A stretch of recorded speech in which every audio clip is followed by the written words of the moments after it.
안녕하세요. 샘물교회 우쌤입니다. 안녕하세요. 반갑습니다. 네, 반갑습니다. 우쌤, 네, 오늘은 어떤 책 소개하실 건가요? 네. 오늘은요, 이 책입니다. 예수님의 진심이라는 책. 예수님의 진심. 네. 이 책. 두란노에서 2020년에 나왔고요. 스카이 제서니라는 분이 쓴 책입니다. 나중에 기회가 되면 제가 이분이 쓴 다른 책들도 좀 소개할 겁니다. 네. 자, 오늘 이 책에는요, 이렇게 써 있어요. 산상수훈을 통해 듣는 예수님의 진심. 자, 그러니까 아마도 이 책은 우리가 성경에서 산상수훈이라고 하는 그 성경 부분 전체에 대해서 이야기하면서 그 속에서 예수님이 하신 말씀들을 우리들에게 이야기하는 것. 이것을 소개하도록 하겠습니다. 네. 먼저 프롤로그에 보면은요. 프롤로그의 제목을 이렇게 정했어요. 삶의 길이 바빠 예수의 말을 무시하며 달려가고 있지는 않은가. 요즘 참 바쁜 시대죠. 그렇죠? 너무 바쁜 시대다 보니까 예수님의 말씀을 주일날 들어도 아, 맞아요. 들을 때는 아, 그래요. 그리고 또 마음속에 아, 그래야지. 저렇게 해야지. 막 이렇게 생각하지만 또 일주일의 삶이 시작이 되면 어때요? 정신이 없죠. 네, 정신이 없어요. 맞아요. 그러다 보니까 예수님 말씀하셨던 것들을 들었지만 그건 그냥 들은 거고 그쵸. 또 그걸 무시하고 그냥 달려가고는 있지 않은 것인가. 그쵸. 자, 저자의 말을 한번 읽어드리겠습니다. 오늘날 많은 크리스천이 예수님께 충성을 다한다고 주장하면서도 산상수훈을 현실에 맞지 않는 이상 정도로 자부하고 있다. 현대 크리스천들이 너무도 쉽게 산상수훈을 무시한다는 점을 생각하면 기독교를 바라보는 세상의 차가운 시선이 이해되기 시작한다. 예수님의 가르침을 더 진지하게 받아들이는 세상을 원한다면 먼저 우리가 그런 모습을 보여야 한다. 그런 뒤에도 기독교의 메시지가 거부를 당한다면 그때는 최소한 옳은 이유로 거부를 당하는 것이다. 바로 이것이 이 책의 주제이다. 네, 그렇습니다. 지금 저자가 이야기했던 이것이 주제다라고 말하고 있습니다. 즉, 우리가 먼저 기독교의 메시지대로 살아야 한다라는 것이죠. 아, 요즘은 전도가 안 돼요. 요즘은 교회를 전하기가 어려워요. 이렇게 말하지만 그럼 왜 그런가라고 했을 때 또 세상 사람들은 그런 얘기들을 해요. 아, 요즘은 참다운 신앙이, 참다운 기독교인을 보기가 어려워. 그쵸. 이런 얘기들을 해요. 그런 점에서 저자는 이 책을 이야기하고 있습니다. 네. 자, 이 책의 목차를 또 설명해 보겠습니다. 이 책의 목차는 좀 많이 있는데요. 파트로 9파트가 있습니다. 자, 첫 번째는 하나님의 복을 받지 못할 사람은 없다. 두 번째는 평범한 사람들을 통해 세상을 바꾸시다. 또 세 번째는 선한 척이 아니라 선한 사람이길 원하신다. 네 번째는 인류는 사랑하면서 곁에 있는 인간을 미워하지 말라. 다섯 번째, 하나님 없이는 내게 아무런 가능성이 없다. 여섯 번째, 두려움은 두려움만을 낳을 뿐 절대 사랑을 낳지 못한다. 일곱 번째, 당신의 문제는 보기보다 크다. 여덟 번째, 예수님이 나를 모른다고 하시면, 그리고 마지막 아홉 번째, 예수의 말을 진짜 받아들였다면 삶은 달라진다. 어때요? 제목들 쭉 들어봤는데 와닿는 제목이 있었나요? 제일 첫 번째가 네. 하나님의 복을 받지 못할 사람은 없다라는 파트였잖아요. 네네. 예수님께서는 저희 모두를 사랑하시잖아요. 네네. 근데 그 사랑하는 마음이 뭔가 전해지는 파트인 것 같아서 네. 그래서 눈에 좀 들어온 것 같아요. 아, 네. 이 첫 번째 파트에는요, 9장의 내용이 있습니다. 네. 그래서 그 9장까지 내용을 한번 보면요, 첫 번째는 팔복을 조건으로 바꾸지 말라.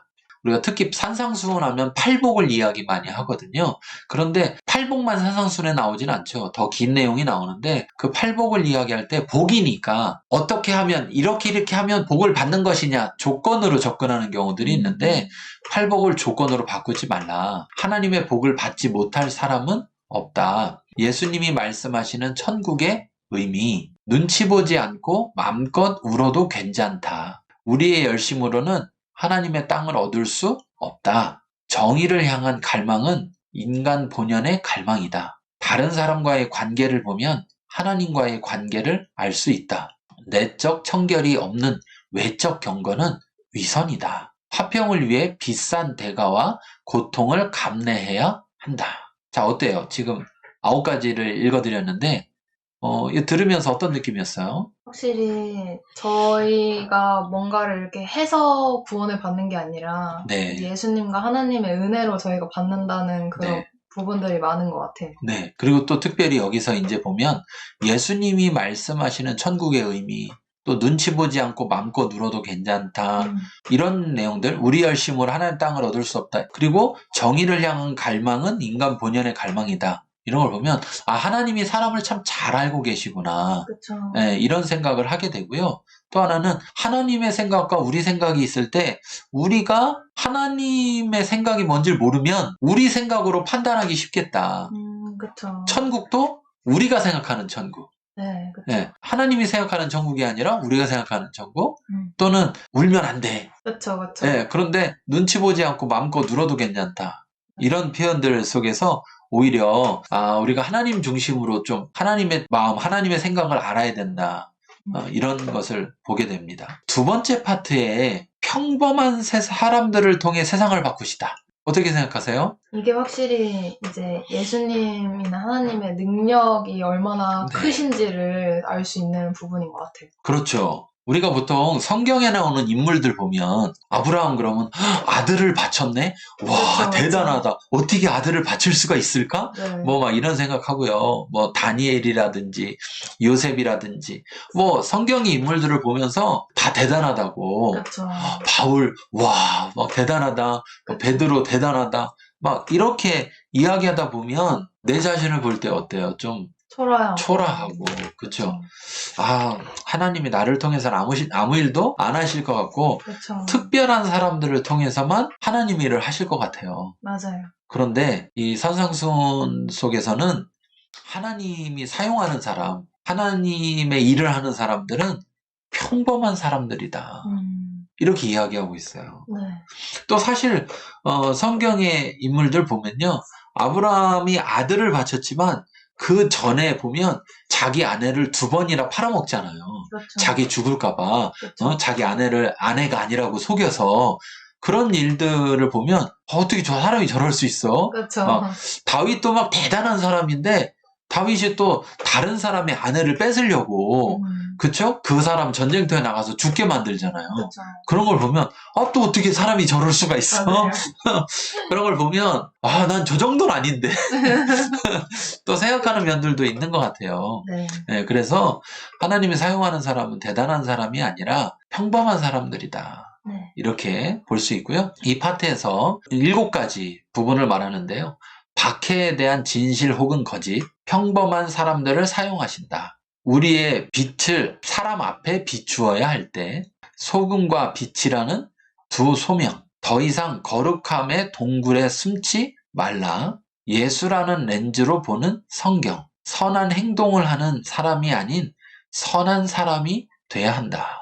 여기 7가지 얘기했는데 PD님 어떠세요? 7가지 보면서. 중간에 말했던 것 중에 예수라는 렌즈로 보는 성경이라는 말이 있었는데 네. 딱 그 말이 맞는 것 같아요. 저희가 뭔가를 하는 게 아니라 저희를 이제 품으시는 예수님께서 하시는 거다. 이런 걸 말하고 있는 것 같아요. 네. 그리고 여기 보면 소금과 빛이라는 두 소명 이렇게 말했는데 여기 보면 성경에서 너희는 세상의 빛이고 너희는 세상의 소금이다 말하잖아요. 그런데 네. 그 너희는 이라는 것이 어떤 특별한 사람에게 너희는 이라고 말한 게 아니라는 사실이죠. 네. 그런데 또 어때요? 세상의 소금과 빛이다 이 말을 들으면 피디님 어떤 느낌이에요? 아이고.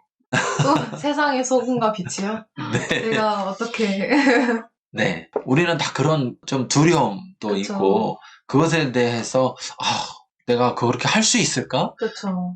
이런 생각도 있는데 다시 돌아가 보면 세상을 바꾸는 건 우리가 아니라 하나님이라는 거죠. 네. 네, 단지 우리를 통해서 바꾸실 분 하나님이 하신다는 것. 그렇죠. 그게 중요하다는 것입니다. 9번째 파트에서 보면 아까 이 책에서도 말했던 것인데요. 예수의 말을 진짜 받아들였다면 삶은 달라진다. 이거예요. 그러니까 예수님의 진심은 우리의 삶이 달라지기를 원하시는 거죠. 이 말씀들을 듣고 우리에게 어떤 짐을 지워주려는 게 아니라 이 말씀들을 통해서 그 말씀을 받아들이라고 하는 거고 네. 그 말씀을 받아들이면 결국은 그 말씀 속에서 우리 삶이 달라질 것이다. 네. 전 여기 제목에서 이 받아들였다면이 참 중요하다고 생각해요. 그렇죠. 네, 이 받아들였다면, 예수님의 말을 받아들였다면. 그렇죠. 우리가 교회에 오래 다니는데 말씀을 읽기도 하고 설교를 듣기도 하고 하는데 우리가 정말 얼마나 받아들이나. 그렇죠. 근데 이제 이런 생각하거든요. 나는 왜 이렇게 신앙이 안 변하지? 나는 왜 이렇게 신앙이 더 잘하지 못하지? 이런 맞아요. 이야기들은 많이 하잖아요. 네. 그런데 여기 답을 주는 것 같아요. 네. 네, 받아들였다면. 그러니까 이제는 왜 나는 이렇게 신앙이 안 변하지? 왜 잘하지 않지? 이 질문을 하기 전에 내가 받아들였었던가? 안 받아들이고 그냥 듣기만 한 거 아닌가? 이거를 좀 살펴봐야 될 필요가 있는 것 같아요. 자, 이 9번째 마지막 파트에도 5가지를 이야기하는데요. 누가 지혜로운 사람인가? 우리의 믿음을 강하게 만드는 것은 보이지 않는 훈련들이다. 미치광이 혹은 그리스도. 하나님의 임재에 끌리다. 가장 지혜로운 인물, 예수를 만나다. 이 제목들 속에서는 어떤 게 좀 와닿는 게 있었나요? 그 하나님의 말씀을 그대로 받아들였을 때 어떻게 되는지를 보여주고 있는 네. 파트인 것 같아요. 네네. 여기 이제 훈련이다라는 걸 말하고 있어요. 네. 훈련을 하는데 보이지 않는 훈련이다. 네. 우리를 강하게 만드는 것은 보이지 않는 것들이 모든 것을 결정한다. 이 책에 보면 이렇게 그림을 좀 보여드리면 나무가요. 보이는 부분이 있고요. 보이지 않는 뿌리가 있어요. 그쵸. 자, 근데 그 나무가 튼튼하려면 어느 게 더 튼튼해야 되나요? 뿌리가 더 튼튼해요. 뿌리가 훨씬 더 튼튼해야죠. 그쵸? 자, 그 다음에 호수에 백조가 탁 떠 있어요. 우리 네. 그런 얘기 많이 하잖아요. 호수에 백조가 아름다운 모습으로 탁 이렇게 떠 있는데 그쵸. 사실은 보이지 않는 물 속에서는 파닥파닥. 열심히 저어주고 있는 그쵸. 그걸 이야기하죠. 또 집을 질 때 건물을 높이 올리려면요. 땅을 깊이 파요. 그쵸. 네, 그래서 지하를 기초를 튼튼히 해야만 맞아요. 그래야만 보이는 부분이 생겨요. 네. 자, 우리를 새롭게 하고 우리를 바꿔주는 데 있어서도 이렇게 우리의 삶에 있어서 보여지는 부분만이 아니라 보이지 않는 내면의 부분들, 네. 이런 부분들이 훈련돼야 되고 그것이 강하게 만들어지는 그런 훈련들을 통해서 우리가 바뀌어진다라는 것을 알 수 있습니다. 네. 오늘은 이 책 예수님의 진심 소개했는데요. 어땠습니까? 오늘 책은요? 차나 이런 내용들만 들어도 정말 예수님의 진심이 네. 이렇게 느껴지는 것 같아가지고 책 내용을 더 읽다 보면 정말 예수님의 말씀을 받아들이기도 더 쉽고 더 좋은 신앙생활을 할 수 있을 것 같습니다. 네, 오늘 소개한 예수님의 진심이라는 책 꼭 한번 사서 한번 읽어보시기를 바라겠습니다. 네. 여기까지 하겠습니다. 감사합니다. 감사합니다.